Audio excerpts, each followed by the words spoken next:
Bab ke-45. Kini, Amar merasakan beban hidupnya terasa begitu berat dan semua akan berakhir dan membaik bila ada di tangan Aisyah. Wajahnya terlihat kusut sama seperti pikirannya saat ini. Perbuatan baik akan berbalik baik, begitupun sebaliknya. Keesokan hari, tekanan D4-R4H Aisyah sudah normal, semua sudah stabil. Aisyah pun sudah diperbolehkan untuk pulang. Tepat di waktu setelah makan siang, Aisyah bersiap untuk keluar dari rumah sakit. Baru saja Aisyah keluar dari kamarnya bersama dengan Mirna, sementara dua penjaganya mengikuti dirinya dari belakang. Tepat di depan kamar Sera. Pintu kamar Sera terbuka dan terlihat dengan jelas saat itu Amar sedang menyuapi Sera. Aisyah yang melihat pemandangan itu pun sempat berhenti sejenak dan memutuskan untuk melanjutkan langkahnya. Aisyah tetap bisa mengkontrol rasa cemburunya. "Sayang, ada apa?" tanya Sera yang melihat gelagat aneh di sikap Amar. "Tidak ada apa-apa. Cepat makanlah, aku ada kerjaan di kantor," ujar datar Amar. Walaupun sedang menyuapi Sera, namun pikiran Amar entah berada di mana. Terlihat saat menyuapi Sera, Amar terus menjejali Sera dengan semua makanan, walaupun mulut Sera masih dipenuhi makanan. "Amar, kamu tidak lihat?" gerutu Sera dengan mulut dipenuhi makanan. Amar pun tersentak kaget. "Maaf, sudahlah, makan saja sendiri, aku harus pergi," ujar Amar dan lalu menyerahkan makanan itu ke tangan Sera. "Jika ke apartemen tolong bawakan ponselku," teriak Sera ketika Amar pergi. Amar tidak menggubris teriakan Sera dan terus saja melangkahkan kakinya keluar dari kamar tersebut. Di lorong-lorong kamar rumah sakit dari arah yang tidak terlalu jauh, Amar melihat Aisyah sedang berjalan menuju lift. Lift yang sama yang akan digunakan oleh Amar. Mau tidak mau Amar tetap naik lift yang sama dengan Aisyah karena Aisyah telah melihat keberadaannya. Mereka pun masuk ke dalam lift yang sama. Aisyah berdiri di samping dekat Amar. Tidak ada satupun yang berbicara sebelum akhirnya Amar membuka pembicaraan. "Kamu sudah sehat?" tanya Amar tanpa melihat ke arah Aisyah yang berdiri di sampingnya. "Sudah, Mas, alhamdulillah. Bayi kita juga sehat, Mas," ujar Aisyah. "Jangan ngawur, kamu yang berbuat, orang lain saya yang disuruh tanggung jawab. Jangan-jangan kamu juga bingung siapa bapak dari bayi itu. Makanya kamu menyebut itu anak kita," ucap sinis Amar. "Terserah kamu mau percaya atau tidak, Mas. Bayi ini memang anak kamu, Mas," tutur Aisyah tanpa menoleh ke arah Amar dengan mengelus-elus perutnya sendiri. "Ngaco. Coba ingat-ingat dengan siapa kamu melakukannya," ketus Amar. Aisyah tidak menjawab dan pintu lift akhirnya terbuka. Tanpa sepatah kata pun Amar berlalu pergi meninggalkan Aisyah. Untuk sejenak Aisyah berdiri di depan pintu lift melihat kepergian Amar. Sebelum akhirnya dia pun pergi meninggalkan lift tersebut. "Jangan salahkan aku, Mas. Karena aku sudah mengatakan bahwa ini memang bayi kita dan aku tidak akan mengatakannya lagi hanya untuk memohon belas kasihan dari kamu, Mas," ucap batin Aisyah. Aisyah pun tetap melangkah walaupun hatinya perih. Bayi yang dikandungnya saat ini tidak mendapatkan pengakuan dari sang ayah. "Kami masih bisa hidup dengan atau tanpa pengakuan dari kamu, Mas," ucap batin Aisyah. Dengan langkah tegas walaupun di sudut pelupuk matanya jatuh butiran bening air mata, Aisyah tetap berjalan. "Kami akan bahagia dengan atau tanpamu, Mas," batin Aisyah. Mobil mewah telah menunggu Aisyah dan Mirna di pelataran rumah sakit. Sedangkan dua pengawal pribadi Aisyah menggunakan mobil yang berbeda dengan Aisyah. Di mobil lain Amar masih dalam perjalanan menuju kantornya. Ketika mobil Amar telah sampai di parkiran kantor, ternyata Bram sudah menunggu Amar di lobi kantor. "Pak," sapa Bram yang hendak mengatakan sesuatu. "Saya sudah tahu," ucap Amar terus melangkah masuk ke dalam kantor diikuti Bram dari belakang. Amar dan Bram kemudian masuk ke lift yang akan membawanya ke ruangannya. "Lalu kita harus bagaimana, Pak?" tanya Bram. "Kita akan lihat apakah masih ada yang bisa kita lakukan," ujar Bram. "Baik, Pak," ujar Bram. Mereka pun terdiam menunggu pintu lift terbuka. Nampak wajah-wajah karyawan menatap Amar dan Bram yang baru saja keluar dari lift. Amar tidak peduli dan terus berjalan menuju ruangannya dengan masih diikuti Bram. Begitu masuk ke dalam ruangan, Amar langsung duduk di kursi kerjanya. Begitupun dengan Bram melakukan hal yang sama, duduk di sofa dan fokus dengan laptopnya. Setelah sekitar 1 jam Bram menghela nafasnya. Tidak ada jajan lain, Pak? Apa tidak ada jalan lagi selain menyerahkan semuanya kepada Dahlan Corporate? Tanya Amar. Tidak ada, Pak. Jika ada jalan lain pun tetap hanya Dahlan Corporate yang bisa menolong kita. Tutur tegas Bram. Tuhan, kenapa Dahlan Corporate lagi dan lagi yang bisa menolong kita? Gerutu Amar yang kemudian menutup laptopnya. Kita hanya sedikit mempunyai saham di Angkasa Jaya, selebihnya dimiliki Dahlan Corporate dan juga semua anak perusahaannya yang menanam saham di perusahaan kita. Ujar Amar lagi. Jika aku menyerahkan semuanya pada Dahlan Corporate, hanya sedikit yang akan aku dan keluargaku terima, itu pun akan habis untuk membayar hutang-hutang yang masih tersisa. Bagaimana dengan karyawan-karyawan yang sudah ikut dengan perusahaan selama ini? Selama ini karyawan sangat setia dengan perusahaan ini. Tidak mungkin aku PHK semua. Apa yang akan terjadi dengan mereka jika perusahaan ini diambil alih Dahlan Corporate? Ucap batin Amar. Amar terdiam dan merenungi semuanya. Amar merasa sedih karena tidak hanya dirinya yang sedang di ujung tanduk, di sisi lain juga ada begitu banyak karyawan kantor yang nasibnya ada di tangan Amar. Tuhan, apakah aku harus mengesampingkan egoku untuk memohon sama Aisyah? Ucap batin Amar. Bram, semua saham Angkasa Jaya sudah aku pertaruhkan untuk ini, dan hanya sebagian kecil yang tersisa itu pun akan habis untuk bayar hutang yang tersisa. Bagaimana ini, Bram? Bagaimana nasib semua karyawan kantor? Ucap Amar. Wajahnya pun nampak kebingungan. Bapak tidak perlu khawatir dengan kami. Justru kami khawatir dengan Bapak. Ujar Bram. Maksud kamu bagaimana, Bram? Tanya Amar. Maksud saya adalah, saya yakin Dahlan Corporate akan tetap mempertahankan kami di perusahaan ini. Tapi bagaimana dengan Anda, Pak? Jelas Bram. Saya pikir juga seperti itu. Aisyah tidak akan memecat semua karyawan perusahaan ini. Karena saya yakin Aisyah bukanlah orang seperti itu. Tutur Amar. Sekarang apa yang akan Pak Amar lakukan? Tanya Bram. Entahlah Bram, kamu tahu sendiri hubungan saya dengan pemilik Dahlan Corporate bagaimana? Tutur Amar. Baiklah Pak. Saya permisi. Tenang saja Bram, saya akan mengurus semuanya. Baik Pak. Tutur Bram yang kemudian keluar dari ruangan Amar. Begitu Bram keluar dari ruangan Amar, di hadapan Bram sudah nampak beberapa karyawan yang menanti Bram dengan harap-harap cemas. Bagaimana Pak? Bram, bagaimana dengan nasib kami?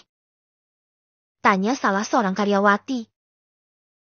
Kalian akan baik-baik saja. Terdengar suara seorang wanita yang berada di belakang di antara karyawan dan karyawati yang sedang berdiri di depan pintu ruangan Amar. Pemilik Dahlan Corporate. Terdengar bisik-bisik dari karyawan kantor Amar. Bram pun kaget melihat Aisyah ada di kantor ini. Berdiri di antara mereka. Selamat siang. Betul sekali, saya adakah pemilik dari Dahlan Corporate dan sekarang saya telah mengambil alih perusahaan ini.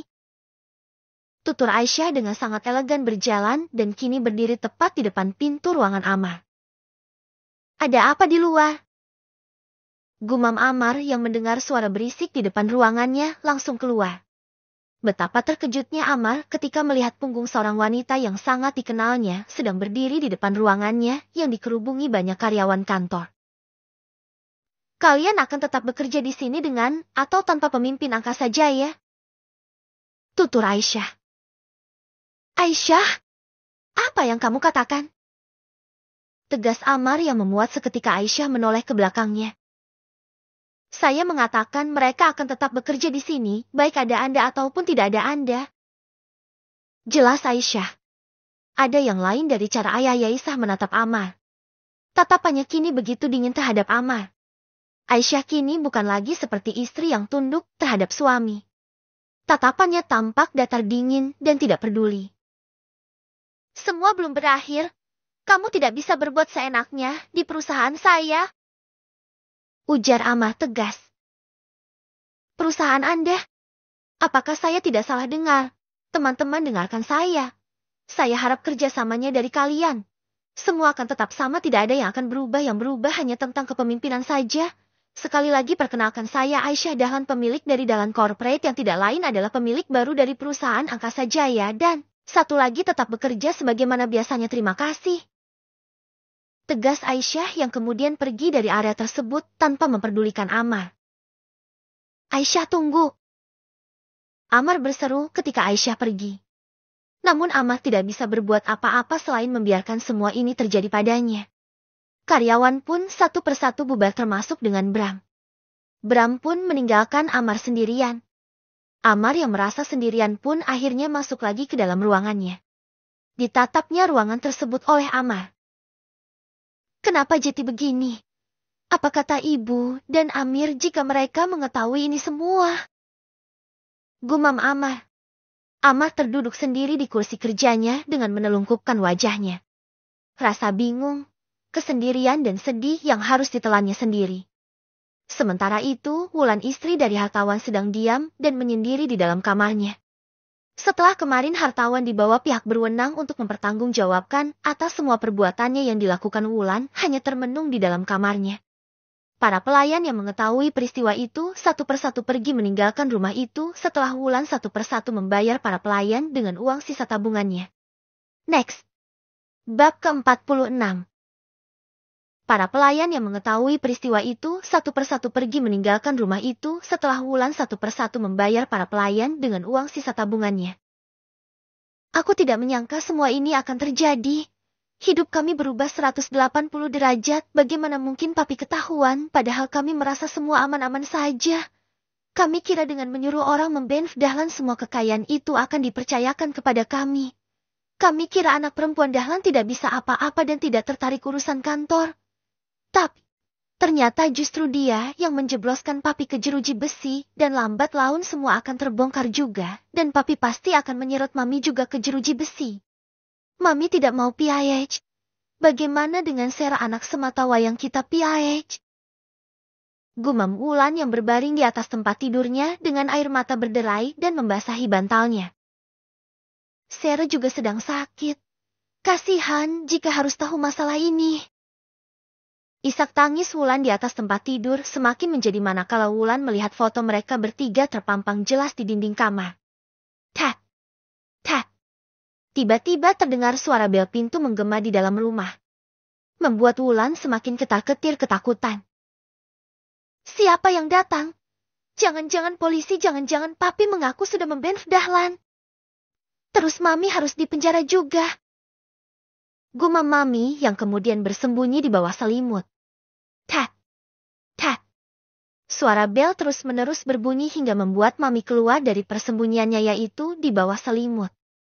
Dengan rambut acak-acakan mami turun dari tempat tidurnya dan berjalan menuju jendela kamar. Terlihat dari balik gorden jendela ada beberapa orang yang berseragam ada di depan rumah hartawan. Siapa mereka dan mau apa mereka? Gumam mami yang tangannya gemetaran menyikap gorden kamarnya. Ya Tuhan, ada apa lagi ini ya? Aku kira dengan papi di penjara tidak akan ada orang lagi yang datang ke sini. Gumam mami yang bersandar di tembok kamar. Nyonya hartawan, keluarlah. Anda akan aman, tidak perlu khawatir. Kami tahu Anda ada di dalam. Suara teriakan seseorang di bawah begitu nyaring terdengar oleh mami dan membuat mami mau tidak mau harus turun ke bawah. Perlahan Wulan turun ke bawah untuk menemui mereka dengan perasaan was-was. Wulan nampak gemetaran ketika membuka engsel pintu dan lalu perlahan Wulan keluar untuk membuka pintu gerbang karena memang dikunci olehnya. Kalian siapa? Ada apa ini? Tutur mami dengan wajah pucatnya. Maaf nyonya, ini surat untuk Anda. Tutur salah seorang pria dengan memberikan sebuah amplop pada Wulan. Surat apa ini? Gumam Wulan seraya dengan perlahan juga dengan tangan gemetaran Wulan membuka dan membaca isi surat tersebut. Apa disegel? Ujar Wulan.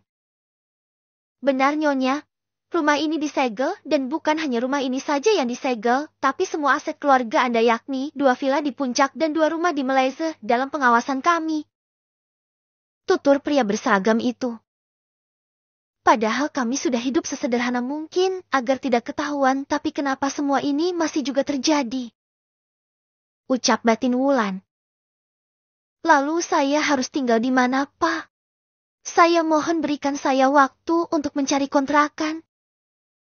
Ujar Wulan dengan wajah memelas. Kami memang memberikan waktu 1 minggu untuk Anda keluar dari rumah ini. Bye-bye. Ujar Wulan. Setelah itu para pria berseragam itu pergi meninggalkan rumah itu. Wulan pun terkulai lemas.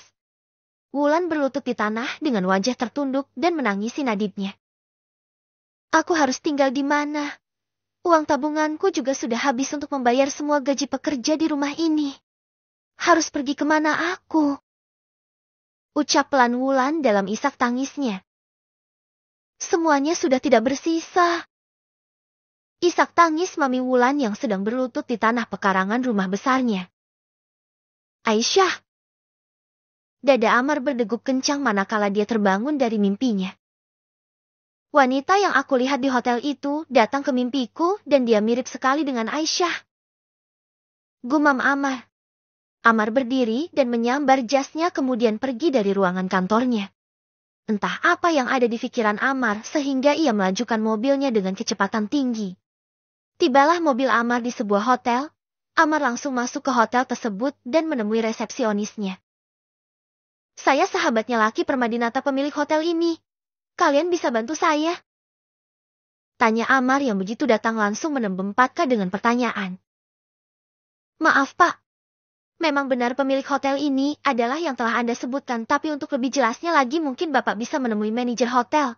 Kami cuma bertugas menerima tamu dan memberikan dan menyiapkan kebutuhan tamu hotel. Jelas resepsionis.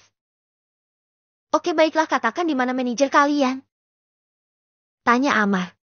Salah satu dari mereka membawa Amar ke tempat di mana manajer hotel itu sedang berada. Amar kemudian menjelaskan duduk perkaranya. Amar juga sudah menghubungi sahabatnya yakni Laki Permadinata untuk mendapatkan persetujuan agar bisa cek CCTV di beberapa minggu ke belakang. Akhirnya Amar dibawa oleh manajer hotel ke salah satu ruangan yang menyimpan rekaman CCTV-nya. Setelah semua rekaman CCTV-nya diperiksa, ternyata tidak ada rekaman dirinya sewaktu mabuk pada malam itu. Coba ingat-ingat lagi, Pak. Tanggal berapa Anda ke sini?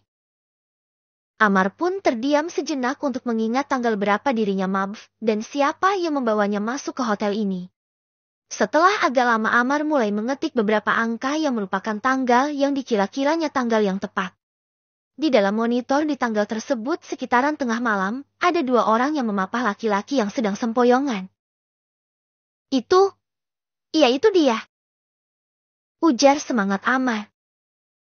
Ya ini Pak. Coba saya perbesar ini ya sebentar. Yang membawa Bapak seorang wanita bercadar dan seorang pria Pak. Stop. Tuhan. Amar menghentikan saat terlihat begitu jelas rekaman CCTV-nya memperlihat Aisyah dan Amir yang memapahnya. Tubuh Amar lunglai saat melihat rekaman CCTV-nya menunjukkan bahwa Aisyah wanita yang membawanya ke kamar hotel. Tubuhnya gemeraran bumi yang dipijak terasa runtuh manakah. Tuhan, ternyata Aisyah dan Amir yang membawaku kemari. Wajahnya berkeringat dingin.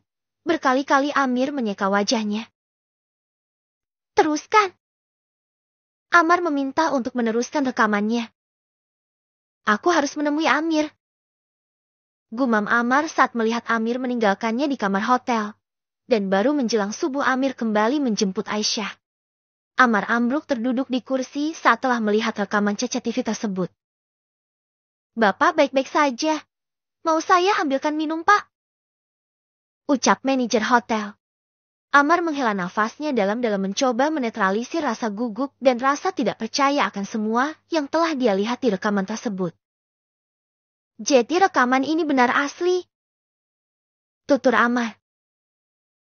Tentu saja, Pak. Kami bisa mempertanggungjawabkannya jika rekaman ini benar adanya. Ucap jelas manajer hotel. Baiklah, terima kasih semuanya. Tolong kirim rekaman CCTV-nya ke ponsel saya. Ujar Amar. Amar pun pergi setelah mendapatkan rekaman CCTV tersebut. Sepanjang perjalanan Amar terus merenung bahwa memang benar wanita yang dilihatnya adalah Aisyah dan itu bukanlah sebuah mimpi. Wanita cantik yang sedang mengeringkan rambut dengan handuk di depan cermin pada saat itu adalah Aisyah. Next. Bab ke-47. Amar pun pergi setelah mendapatkan rekaman